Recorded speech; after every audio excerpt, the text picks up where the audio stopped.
What's going on, guys? T-Mart here, and welcome to an episode of Call of Duty Ghosts Gun Guide. This is a series where I go through all the weapons in Call of Duty Ghosts, breaking them down in 3 minutes or less, giving you guys the most important stats and some of my own personal opinions to help you become a better Call of Duty player and make better classes. So in this video, we're going to be taking a look at the brand new assault rifle SMG hybrid called the Ripper that just came out in Call of Duty Ghosts. So starting off here for the iron sights, are they good? Are they bad? They're amazing, absolutely the best in the game. The SMG version has this single blocky rectangular thing that goes up in the air with this little divot in the top. It's super open, super easy to locate enemies. I don't have a problem with it at all. The AR version is essentially a red dot sight. I mean, technically it's a green dot sight, so you can't complain about these iron sights, and that's a good thing because you can't change them. You can't put any optics on this thing, no ACOGs, no thermals, none of that stuff. You have to stick with the stock iron sights. Now, next up, as for the damage, I don't know the exact amount for the damage yet, but I do know it's pretty high because in AR mode, it's a 3-shot kill up close and a 4-shot kill at a distance, and then in SMG mode, it's a 3-shot kill up close and a 5-shot kill at a distance,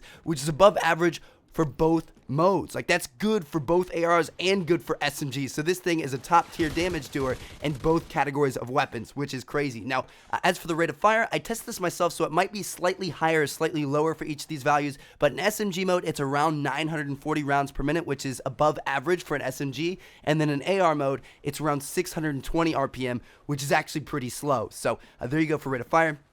Next up, we've got recoil. So as for recoil for this thing, I'm going to say it's like medium. Like, there's definitely recoil there that you have to think about, but it's by far not the worst in the game. So it's kind of run-of-the-mill. It's your average recoil. It's not a laser rifle by any means, but it's definitely not something that's going to kick all over the place and you'll never get killed. So it's pretty good for recoil, but the one thing that you have to keep in mind is it acts like the honey badger. So most of the weapons in the game only kick up and then to the left or the right. They never kick down. But with this weapon, it kicks in all 360 degrees. So sometimes it's going to go up, sometimes it's going to go down, sometimes left, sometimes right. You never really know. And that kind of sounds like a bad thing, but it's not bad at all because, you know, it doesn't kick straight up into the sky. Sometimes it kicks back down and gets you that extra body shot for the kill. So next up, as for magazine size, 32 or 48 with extended mags. That's above average for an assault rifle, but pretty small for an SMG, so it's right in the middle because it's a hybrid weapon. Reload speed is around 3 seconds, which is pretty quick for both categories of the weapon.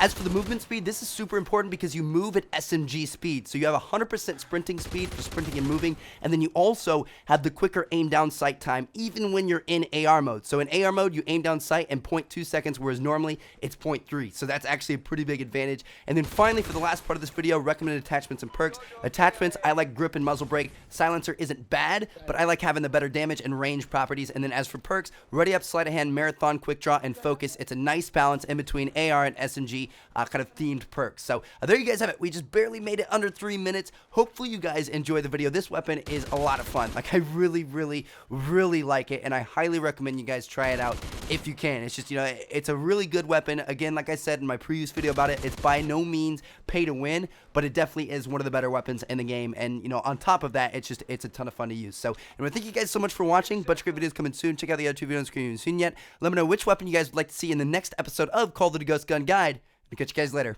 Peace out.